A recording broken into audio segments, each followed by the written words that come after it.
Thank you, Katrina. It's great being here every time. The title of my talk is, this is a PEP talk, and I actually sent the abstract to Moshe this way, but then some invisible hand has changed the title to Private Everlasting Prediction. Moshe, can you show me your hand? But I will stick with this. So this is joint work with Moni Naor, with Stemer, and Xiaoyan, who's my student at Georgetown. It has been presented recently in NeurIPS. And I'm going to talk about differential privacy and learning. One of the reasons is that learning is one of the most important tasks that is applied to data, and we want to do that with privacy and with a strong notion of differential privacy. I didn't ask whether English or Hebrewish. English, okay. Okay. We want to do it with a strong notion of privacy like differential privacy. But we have now experience in the last, I don't know, since 2005, 2008, where this concept of private learning was introduced, that it's very hard. We have a lot of cases where we understand that learning with privacy, with differential privacy, requires more resources. In particular, we need many more samples than without privacy. And also people who are actually trying to implement machine learning with differential privacy find it extremely hard. So what happened in this time, since 2008, is that we presented, at least in theory, we presented quite a few models trying to overcome these costs. And what I will present today is yet another model. It's a new model where that I'll call private everlasting prediction, or PEP, because it's too much to say every time, and suggest that maybe this is, at least in theory, a direction forward in private learning. So this talk is going to have 4 parts and of unequal length. I'll start with the PAC learning. So it's kind of an evolution here. I'll start with PAC learning, this concept from the 80s, and then we'll talk about private PAC learning.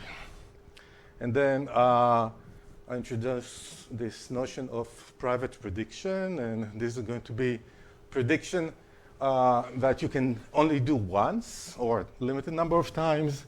And then we'll move to everlasting prediction, which is a new model. And I want to say that in a sense, when I say everlasting, it means that you can perform prediction as many times as you want, okay? So it's not limited. So compared with one time, that's important.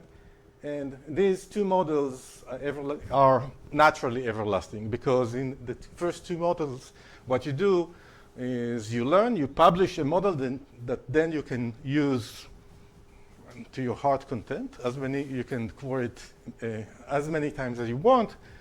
So the odd part is this private one-time prediction. This is what we're trying to improve. I also should say it's a talk with quite a few concepts that I will introduce. I'm not going to be very technical. Mostly I want to introduce this new concept. At the end of the talk, for those who survive, I'll have 4 slides with more technical details. But if you have questions, stop me in the middle, and I'm happy to answer them. Hopefully we'll have enough time for this kind of discussion. Okay. And let me keep time. Okay. So let me begin with PAC learning. So what's PAC learning? It's a model that was suggested by Leslie Valiant in 1984.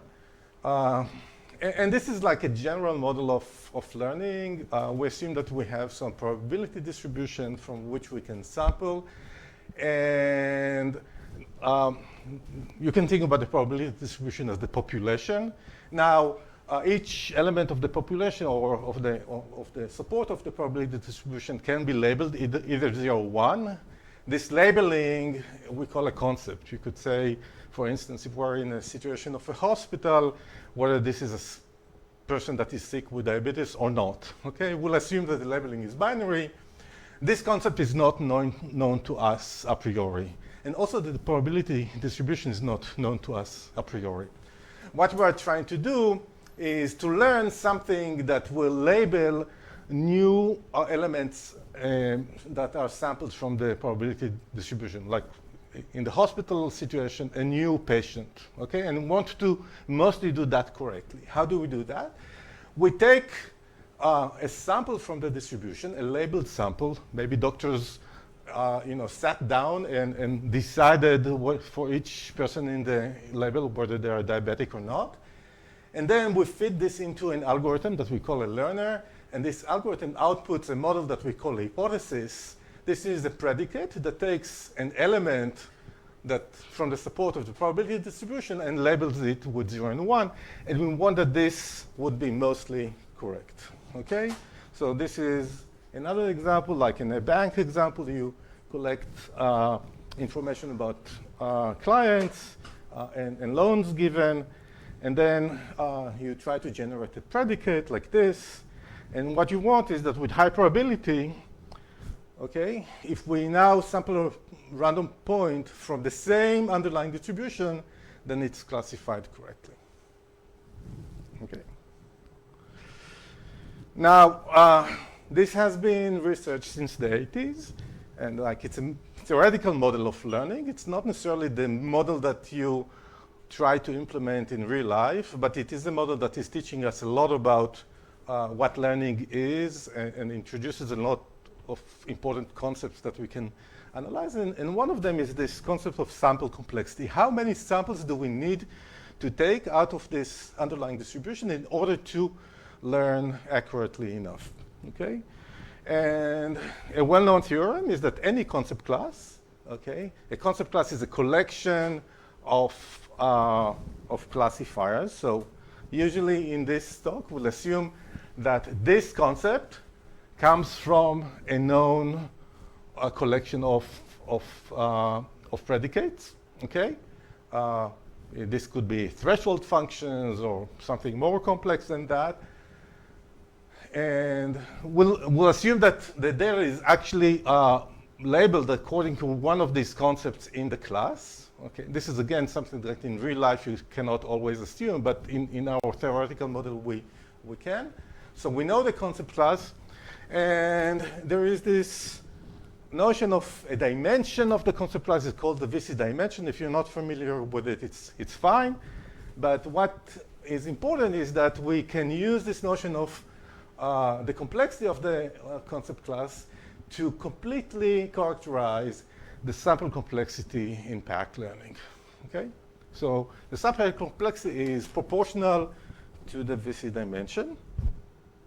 And also the learner, the algorithm is quite simple. Okay? It gets order of VC dimension samples from the underlying distribution. Okay? These are points x and labels y. Okay? We have n of them. And we know that they are sampled according to some concept in the concept class, okay?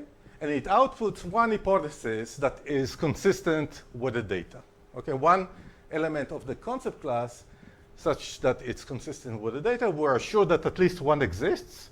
Because of this, there may be several of them. Doesn't really matter which one of them we output. This is a good learner, okay? If the sample is large enough, if we have at least VC samples. Okay? And we can do something useful with this model. For instance, Safdina scurvy is a problem throughout human history, like when people started sailing into the sea. It's caused by the deficiency of vitamin C. And if you're a doctor, you want to maybe ask, how much vitamin C is enough, okay? So assuming, again, a very simple model where overconsumption of vitamin C is not bad for you, So you take a few samples. These are people who I collaborated with, and you check which of them have scurvy and which don't, and you take a blood test to measure the vitamin C.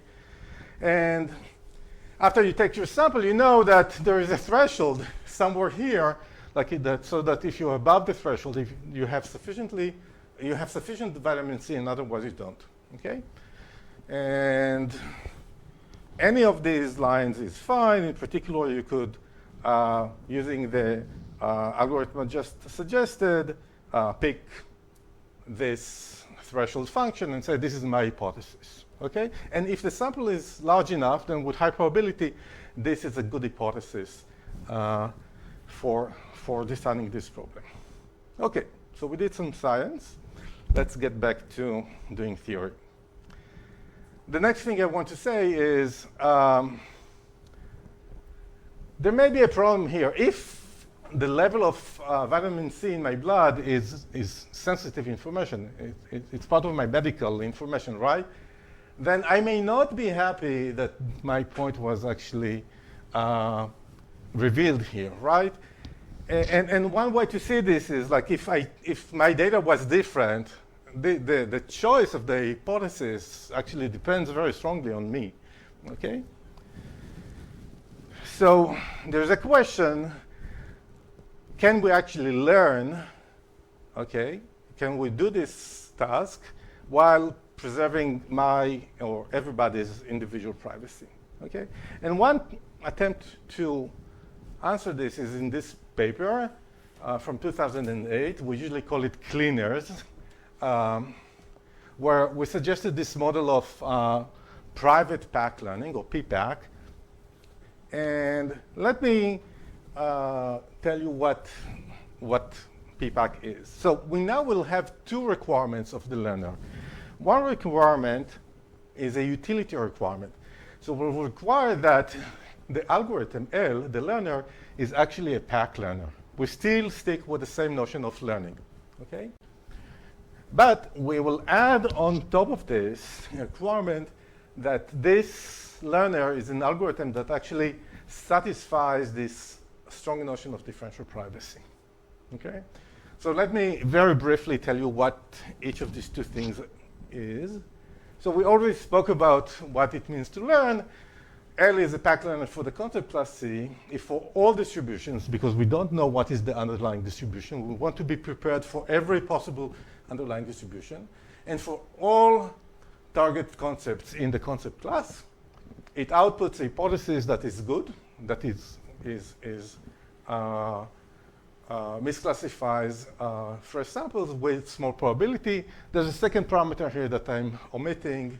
We want this to happen with high probability. There's always a chance that we're getting a bad sample from that underlying distribution and we're making an error, but I'm going to brush that under the carpet.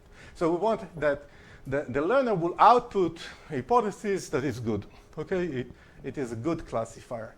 On the privacy side, I'll go a little slower. We say differential privacy is a property of an algorithm. Okay, in this case, the algorithm is a learner, but it's a general property of an algorithm. And intuitively, it says that the output of this algorithm should not be sensitive to any change in a single input. Okay, if you remember that case where I showed that my data changed from, I don't know, 88 to 103, and the outcome changed, this is an algorithm that is sensitive to a single change in the input, okay? And then there is a chance that it is revealing something about me. Differential privacy requires a kind of a stability requirement. We ask that any single change in the input will not affect the output too much. What does it mean that it does not affect the output? It does not necessarily that the output has a similar value, okay? But because we do want the output to be, in a sense, sensitive to all the inputs, but we would require that the output probabilities, so we now will think about randomized algorithms. When you give them an input, there is a probability distribution that their output is selected from, that these distributions are closed, that are hard to distinguish. So this is instantiated in this definition the following way. We require that for all neighboring sample sets, neighboring means that they differ on one sample, okay, on the value of one sample. It could be the point, it could be the label, it could be both the point and the label of that sample. And for all sets of potential outputs, okay, because this algorithm is supposed to output a hypothesis. So you say maybe it will output a hypothesis that begins with the letter A or something like that. That could be a set of hypotheses, or maybe it could be a specific hypothesis, like a singleton. The probability that the outcome falls within that set is similar whether we feed the algorithm L with S or the neighboring S prime. And we allow some slackness. We allow some multiplicative slackness here, e to the epsilon. If you think about epsilon as a small number, then e to the epsilon is about 1 plus epsilon, okay? And we allow also some additive slackness here, delta, and about delta we think usually as a very tiny number, I don't know, 10 to the minus 40 or to the minus 80 or something like that. It turns out there is a good reason for adding this tiny number here because it allows us to do more, and this is why the definition ended up being like this. Okay, so let me stop. Just, you can stare at this for a second. And so this is the entire definition, okay, of private learners. So remember, we have two components here, and these are quite different components because the first component, the utility one, is what we usually refer to as an average case requirement, okay, because here we're taking probability over something that is taken from an underlying distribution, okay, and also the randomness of the algorithm. But this is the important. So we are kind of saying in the typical case, this should work, okay? Whereas for privacy, we have this for all quantifier here, for all neighboring sample sets. We don't have an underlying distribution here, okay? We require privacy no matter how the input is created, whether it's sampled from an underlying distribution or somebody designs it and so on. And this is because we don't really know in the real world how data is created. Okay, we don't want our security or privacy requirements to depend on assumptions that may turn to be incorrect. Okay, so this is a worst case requirement, and the probability is only over the randomness of the algorithm, but not over the inputs. Okay? And in this cleaners paper, we already showed quite a strong theorem. It's easy to show, but what it says is strong. It says that you can actually learn privately and in some sense efficiently every finite concept class. Okay? For instance, the class of threshold functions or something like that, if it's finite, so we need to discretize the space. And the number of samples that we use, remember that non-privately this was the VC dimension, the number of samples that we use in this construction is logarithmic in the size of the concept class. Okay, so it's polynomial in the number of bits that you need to describe a concept in this class. So it's polynomial, that's nice. It's not necessarily efficient time-wise, but sample-wise it is efficient.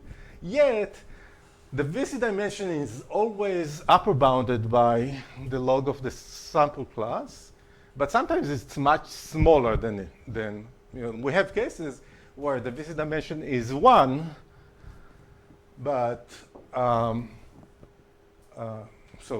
but the concept class is very large. Okay, so there is a large gap there between the two things. Okay, so this is disturbing because samples are hard to get, like in the real world. Like we're now talking about LLMs and stuff like that. It seems that they kind of saturated the number of samples that we can even produce in the world, or almost there, right? For learning. This is a scarce resource, and so we would want to save on samples as much as we can.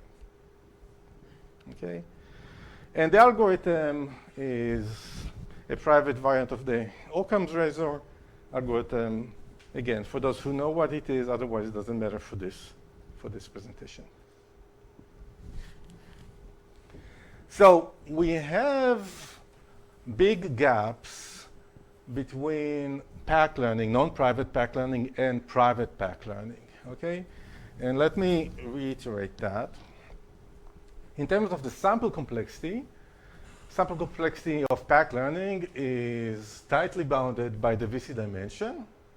But what we know for private pack learning, it's bounded above by the log of the cardinality of the sample class, of the concept class. And this is another measure of complexity of the concept class that is called the Littlestone dimension.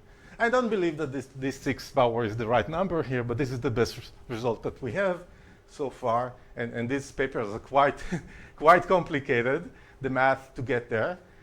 And we know that always it is the case that the VC dimension is bounded by these two numbers.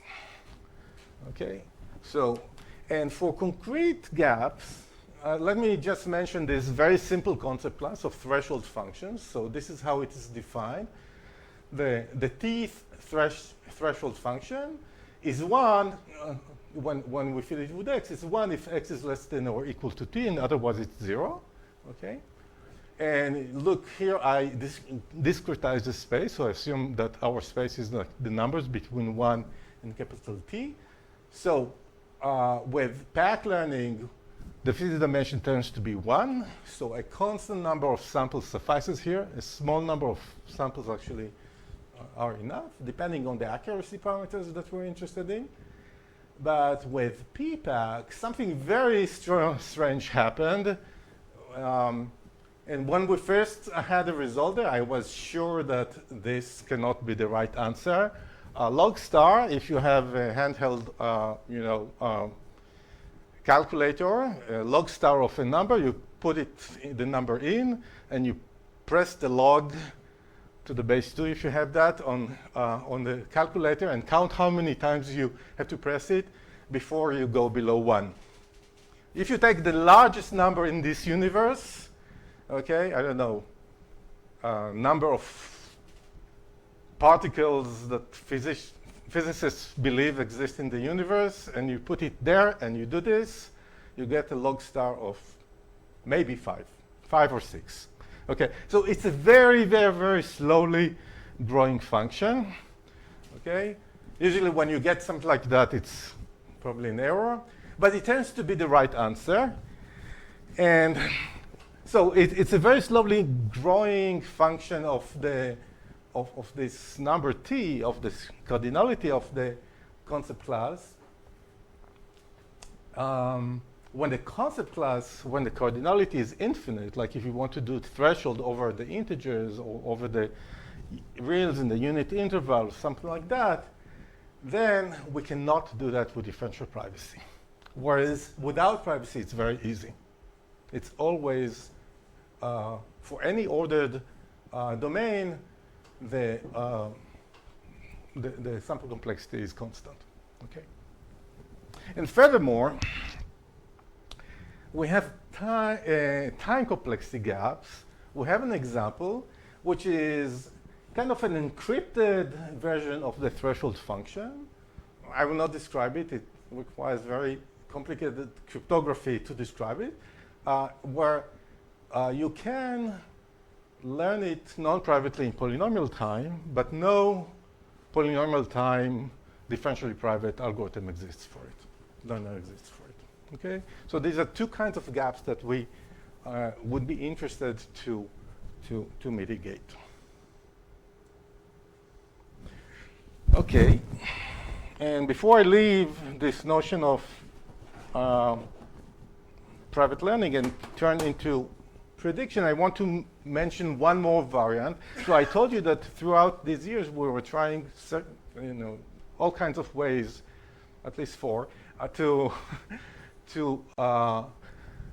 find ways to reduce the sample complexity or to do something similar to that. And one of these approaches, one of the strategies is to use what is called semi-supervised private learning. What is semi-supervised learning? In paired learning, you're getting a sample of labeled examples, right? In semi-supervised learning, you're getting a sample that is composed of labeled and unlabeled examples, okay? The labeled examples tell you something about the concept that you need to approximate. The unlabeled examples teach you about the underlying distribution. This is why they can be useful, okay? And so in this model, so this is the picture. We've seen this picture already. We change it so that some of these points that we sample from the underlying distribution are not labeled, and they become part of the information that is used in order to perform the learning task here. Okay? And we can show that you can actually learn every concept class with labeled and unlabeled samples, where the number of labeled samples is the best possible. It's the VC dimension, okay? And then you need to complement them with unlabeled samples in order to reach the sample complexity that is needed to learn privately, okay? Let me show you just in principle how this is done. So the learner will be composed of two algorithms. One of them is a private learner for the concept class. Okay, so this is going to require a certain number of samples, of labeled samples, in order to perform the learning. In order to do that, we have an algorithm that I will introduce in more detail soon that takes the unlabeled and labeled samples and puts labels on everything, okay, in a way that is consistent with one of the concepts in the concept class. So this is something that we can feed into the private learner in order to get a hypothesis, okay? So the entire magic actually now happens in this algorithm that we call label boost. What is label boost? Okay, so it relabels these two unlabeled samples, and I say relabel because it may change some of the labels here also of the labeled set. So how does this algorithm work? Very briefly, you see the input is a partially labeled set. Here we have the labeled part, so these are labels, but here we don't have labels, okay? And what we do, we kind of project the concept class over the points that we have in this set. Okay, what does it mean to project the concept class? So if we take the points in this set and a predicate, like let's order them in some, like from x1 to xn, and apply a predicate to them, we get a sequence of zeros and ones, right? Because the predicate outputs a 0 or 1. So this is a pattern. Now it could be that several predicates will give the same pattern on this set. So projection means that we only care about each of these patterns once, and we'll take a hypothesis, one of the hypotheses that, one of the concepts that creates that pattern as the representative of that pattern, okay? Now it could be that we're not exhausting all patterns.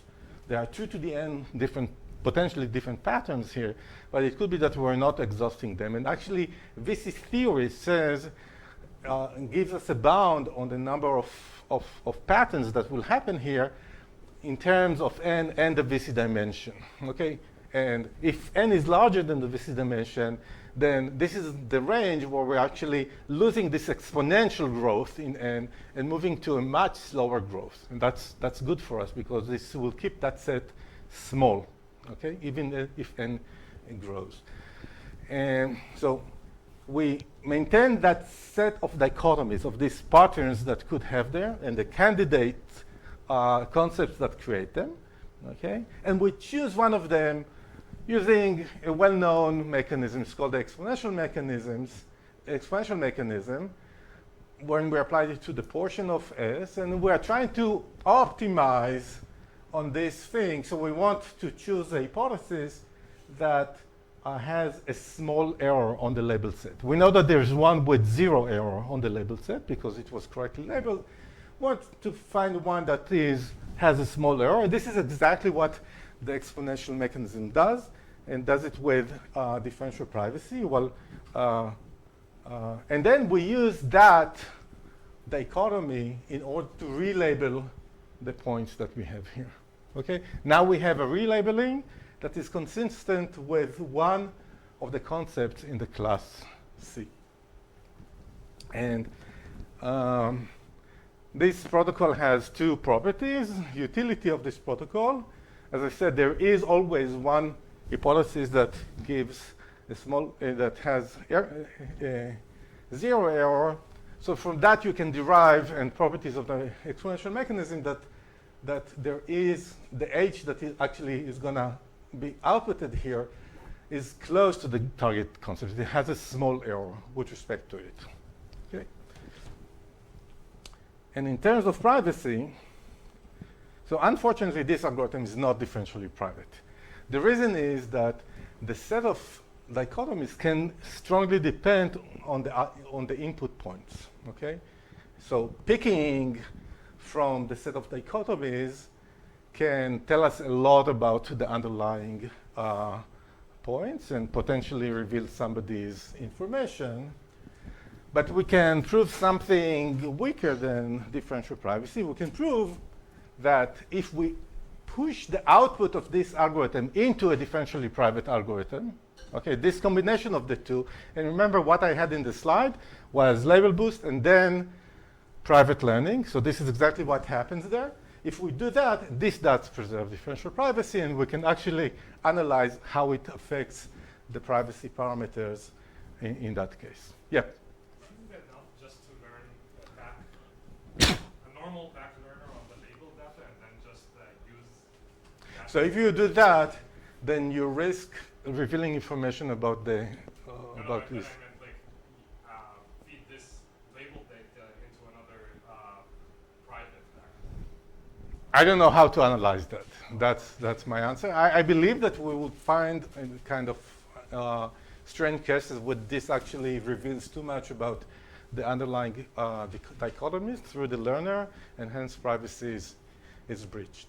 Yeah. So you have to use the exponential mechanism to. Yeah. So yeah, I think this is like a general empirical experience that we have. If you don't design and prove that you actually provide privacy, you don't get privacy. Okay. But of course, this is not a mathematical theorem. That's just life experience. Good. So in the some minutes that I have, I'll try now to speak about prediction. So this idea of prediction was presented in a paper. Before that. So I said that we, over the years, we tried to fight this thing of the sample complex in various ways.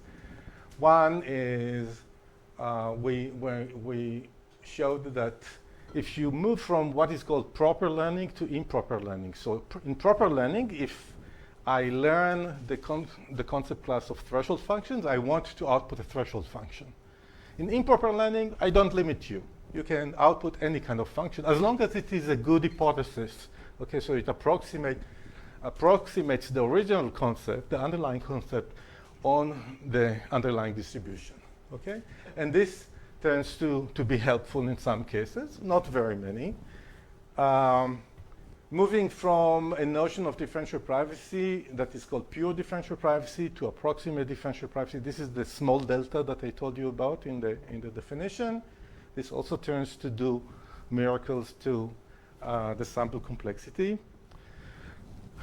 Semi-supervised learning, this is what I just presented. So we have these three strategies, and a fourth strategy is what I would call black box prediction, This was introduced in a paper by Dwork and Feldman in 2018. And what they say, in private learning, we expose the hypothesis. I compute a hypothesis, a model, and I give it to you to use as much as you want, okay? But maybe there's a risk in exposing the hypothesis. Maybe there are cases, and there are many cases, where actually we don't need to reveal the hypothesis. We just want to be able to use it in order to do good prediction. So let's put that hypothesis in a black box and never reveal it, okay?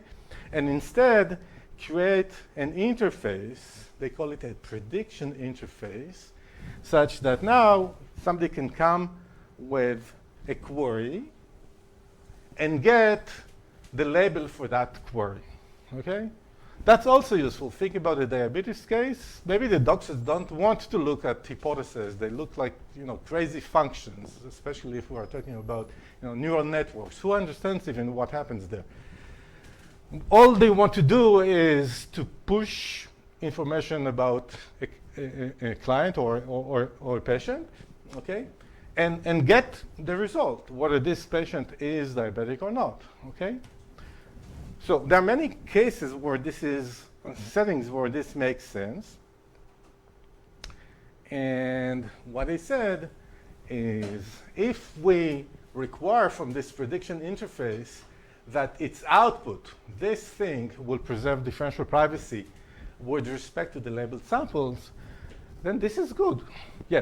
But the very manner of the prediction, can't a potential attacker just feed many examples and try to reverse engineer the hypothesis and then learn it? I love this question. Just wait a few slides, okay? Yeah, it's a very good question. Yeah. So in a sense, we're shifting the focus of privacy from the hypothesis to just the prediction, okay?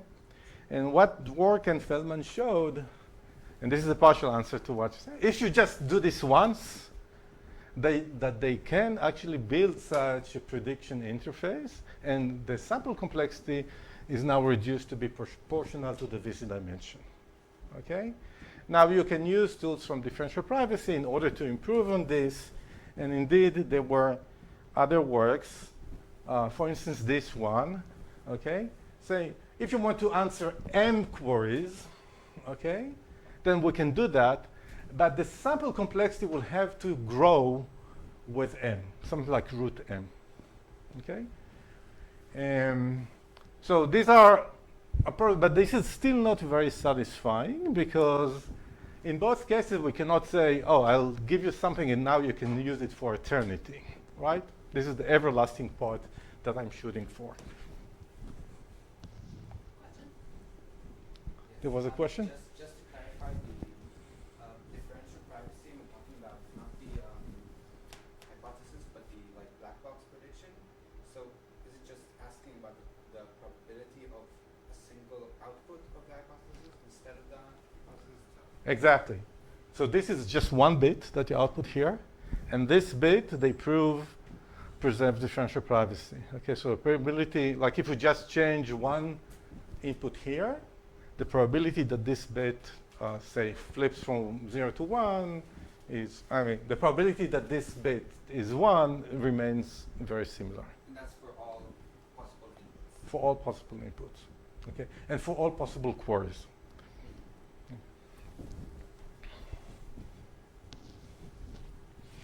So now I want to go to PEP, Private Everlasting Prediction.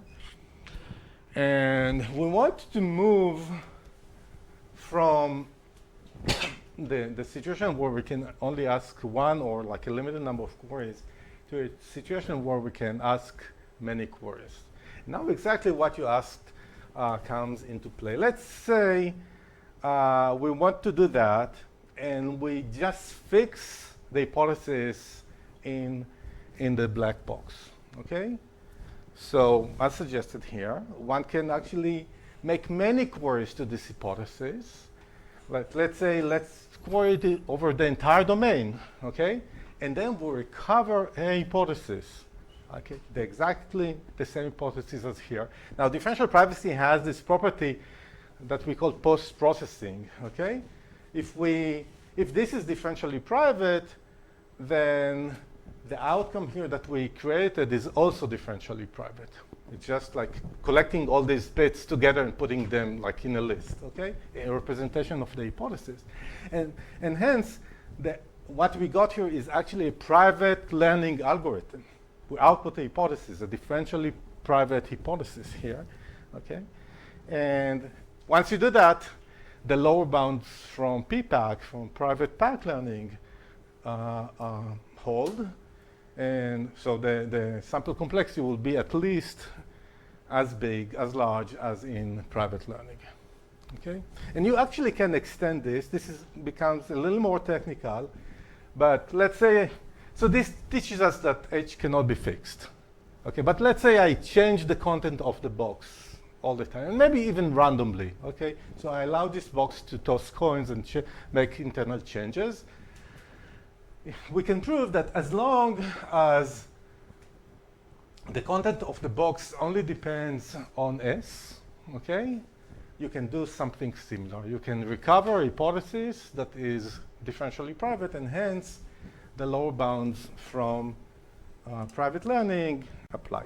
Okay, so this teaches us something. We cannot just use this notion of a query mechanism that was suggested by Dwork and Feldman. We need to modify that concept, and we need to allow the hypothesis in the box change, but in a way that doesn't only depend on the labeled samples. So how can we do that? Where do we have information that we can use in order to change the content of the box? And what we do is we say, oh, we do have information that we can actually glean from the queries, assuming that these queries come from the same underlying distribution.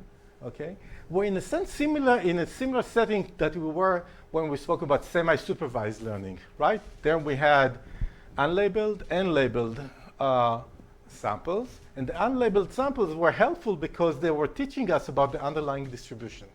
Okay, so maybe we can do that here. Maybe we can use the queries here and make the content of this box adaptive to the queries. We'll change it in a way that depends on the queries that we generate. Okay? So what we'll have is something like that. Maybe we take the initial sample S and we generate the first black box, and then we see the first query. We label it using the content of this black box, but then we generate a new black box that could potentially depend on the query. So it's not only depending on S now, and so on. And we generate a third one, and maybe we can continue like that forever. Okay, so this is our input, a labeled data set, and we're going to have two requirements as we have for private learning. The utility requirement is that in each of these boxes that we use in order to do one prediction, there's going to be a good hypothesis that we use. Okay, something that has a small error, like bounded by some parameter alpha. Okay, this is one requirement. As in learning, we allow ourselves to fail with some small probability, but this is something that we can never avoid. So well, we can control data and to make sure that it's very small, and hence we'll think that there's a good chance that we'll always get a good hypothesis. Look, that this probability is over the entire sequence, so it's not every time that we lose a beta in the probability, but when the 1 minus beta probability, we are successful for eternity. Okay, and then we will have the privacy requirement. But remember that in the original notion of a query mechanism, okay, the privacy that they cared about was only about the sample set S. Okay, but now the queries themselves change the hypothesis. So there's a risk of revealing information about the queries as we progress through this thing. We have to be very careful about that. So we're going to require the privacy with respect to S and also these adaptively selected queries. And I want to linger here a little, and then we'll have an entire slide about this line. When we talk about privacy, I'm not going to assume that the queries are coming from the underlying distribution. Privacy is always the way we treat it as a worst case notion. So here we have an adversary that makes queries, okay? Makes queries, and then sees the outcome, and then after seeing the outcome, picks a new query every time. So we need a definition that captures this thing that we call the adaptivity of the adversary. The adversary learns throughout the execution of this protocol. It could learn a lot of information, and we need to take that into account because the adversary could use that information in making new queries and maybe amplifying its ability to breach privacy. Okay? The way we define this is through a game.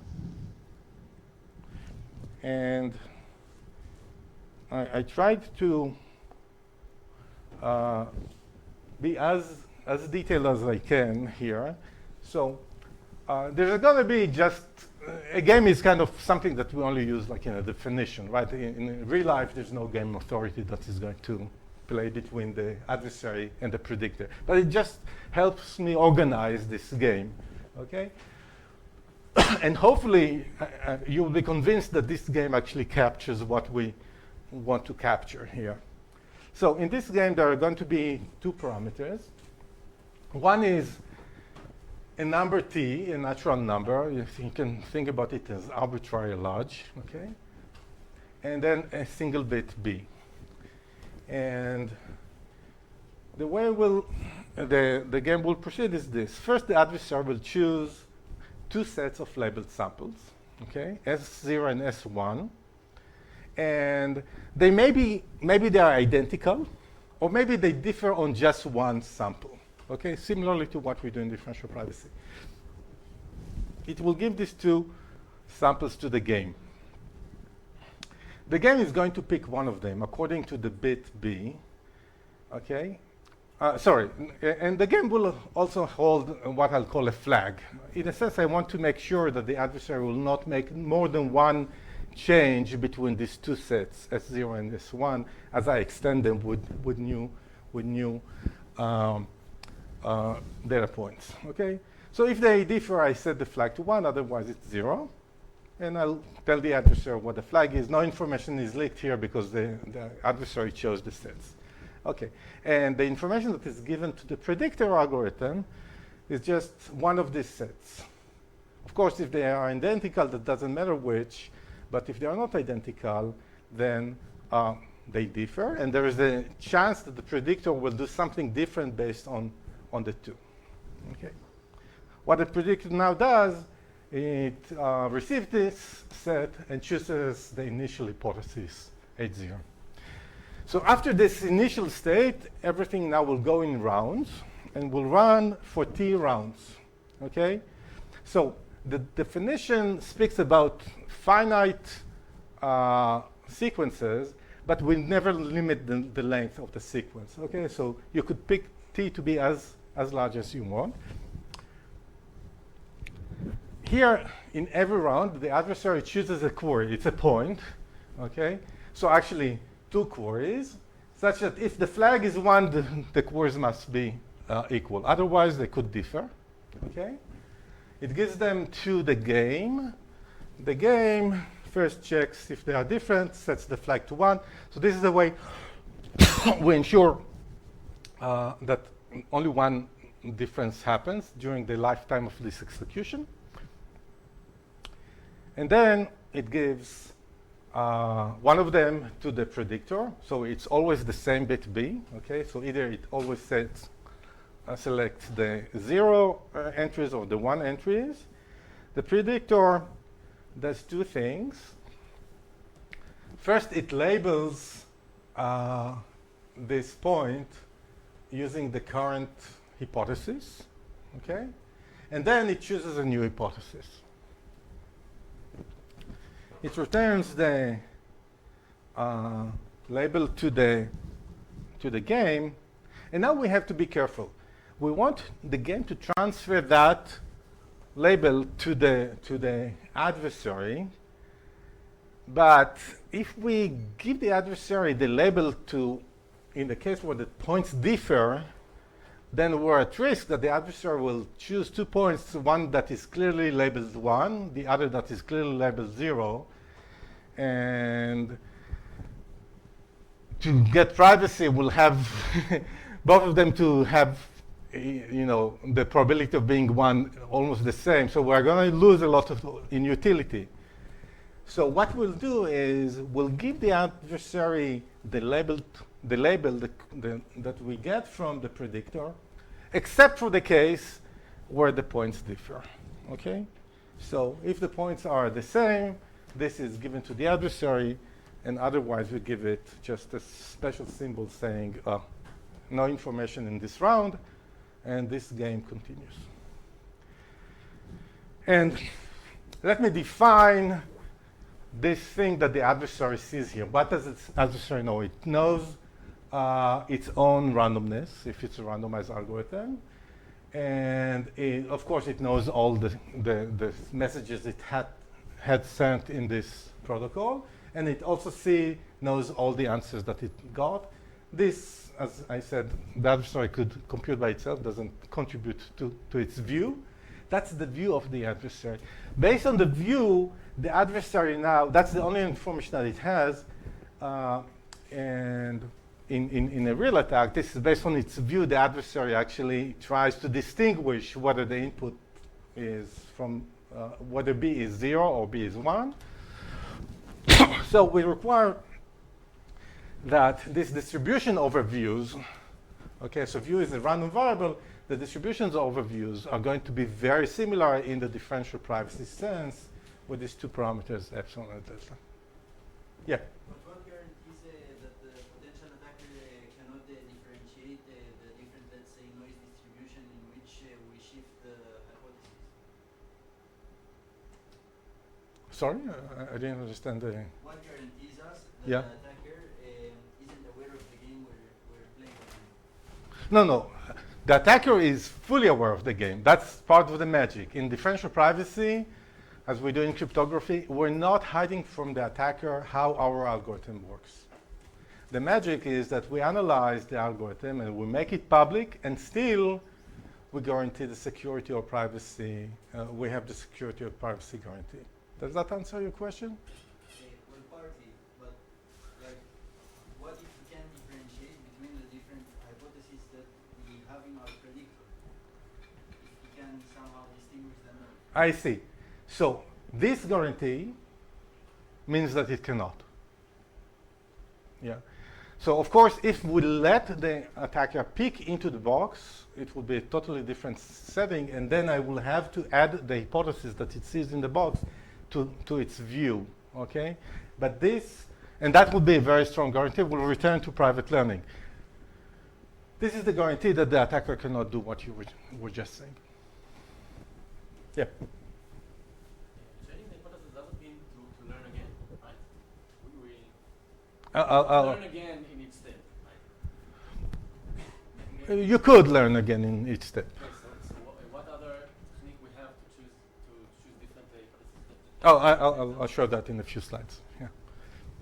In a sense, we're doing this and quite a little more. Yeah. Yeah. Okay, let me just one last slide about the definition itself. Do you have 4 minutes? Okay, I'll steal a few minutes from you. First, it's a worst case requirement. I want to say, if you want to interpret this, privacy holds in face of an adaptive adversary that chooses each query after receiving predictions provided for all previous queries. Okay, so in that sense, it's quite a strong requirement. And of course, except for the point where the predictor is challenged, for you who've seen what is called joint differential privacy, this is like an online version of joint differential privacy. And I want to say, again, it's important that the queries are not assumed to be for the privacy part, are not assumed to be in accordance with any probability distribution. They can be chosen arbitrarily by the attacker. And the main result we show in the paper is a reduction from private everlasting prediction to non-private pack learning. So if you have a non-private pack learner, okay, then this non-private pack learner optimally will use order of VC samples. And in our reduction, we will have VC copies of this non-private learner. So the overall sample complexity is going to grow to VC squared. And this is an open problem. We don't know whether we can push it down to VC. That would be great.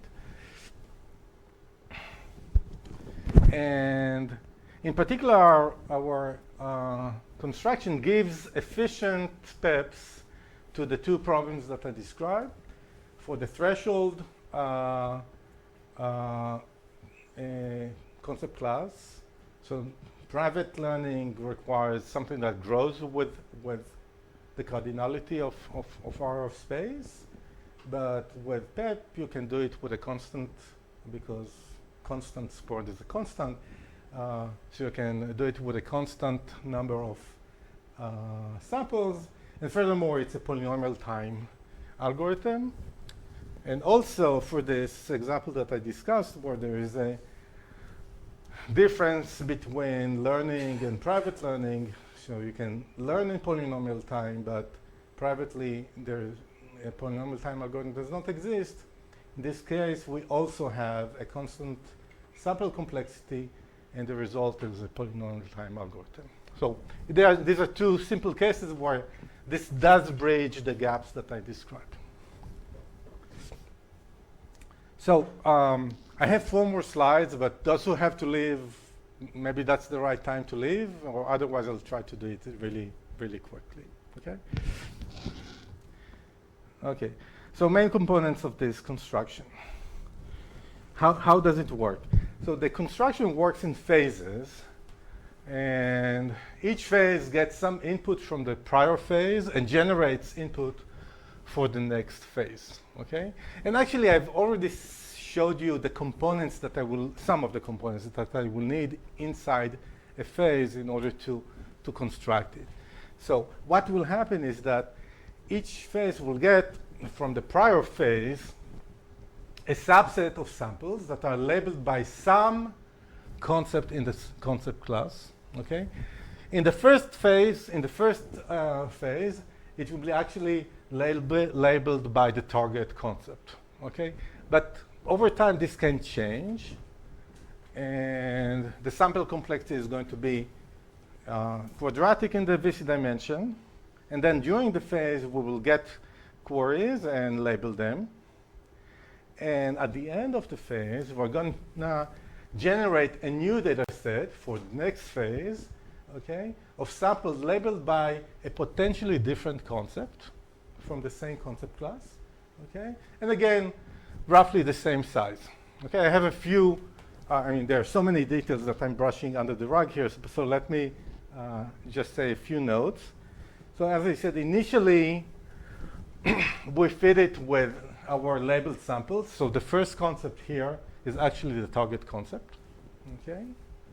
The second point is that the concept that this new set, okay, could be labeled by a different concept from CI, okay? But the error between these two concepts is going to be bounded by parameters that we choose for the construction, okay? So overall in time, we're going to sum over these errors, okay? So we will need the errors to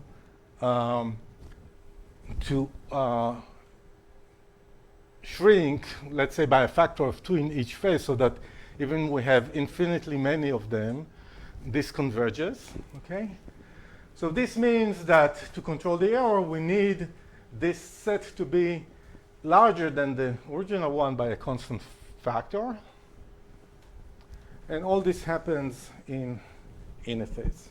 So two things I need to show you. First is how to answer prediction queries, and then how to generate these two, the new set.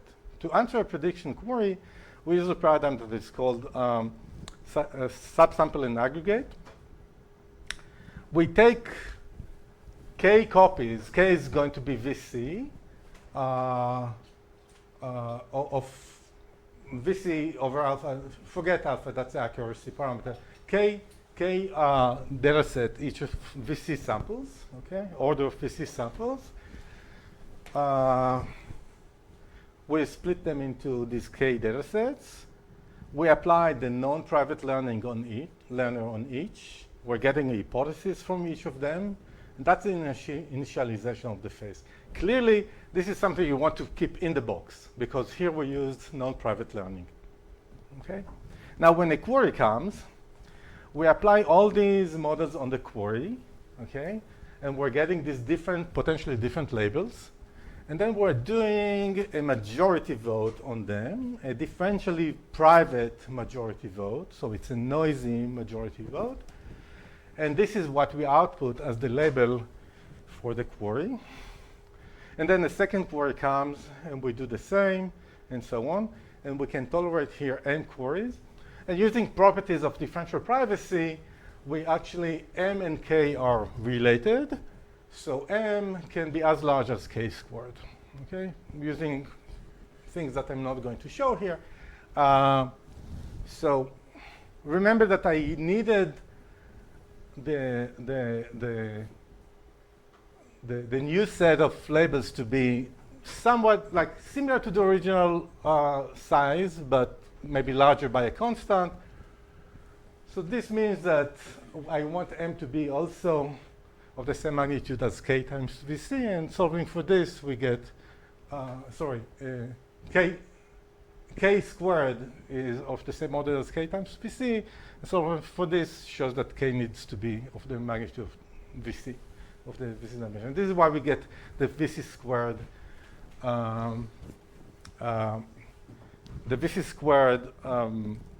complexity. And now I need to generate the labeled samples for the next phase. Now, you could say, you already labeled these samples. Just use that and give that to the next phase. But the problem is that I labeled them in a way that is not necessarily consistent with any concept in the concept class. And that was an assumption I made for my learners. Maybe I could use what is called agnostic learners. We don't know how to do that, and we have good reasons for why we don't know how to do that. I will not get into that here. The issue is the error accumulation over time. So instead of doing that, we're going to use the label boost algorithm that I described. So we are going to relabel everything now. What label boost does, it creates labels for everything. We're going to dump these points and only take the new ones. This just makes our privacy analysis a lot easier. I'm not sure if there's privacy if we don't do that. So, and this is how we generate the new data set. So this is the tool. And also, I think this hammers again on this being an online version of the semi-supervised learning setting. Okay. And also this part is computationally inefficient. So let me now just summarize. So maybe this should have a question mark in the end instead of the dot dot. But it may be that this is an alternative model that makes sense for private learning, that we need to start thinking about doing learning and leaving the hypothesis in the box in order to save both in time complexity and in sample complexity. Okay? We showed this reduction for for typical concept classes with finite VC, sorry, with a constant VC dimension, we will even get an efficient procedure. Okay, so it's polynomial time for some concept classes. And let me just end with two major open questions. One is whether the sample complexity can be reduced to optimal, to VC, and whether the construction could be made polynomial time. Now we're using this exponential mechanism that inherently is non-polynomial time, but maybe it can be replaced with something else. Let me stop here. Thank you.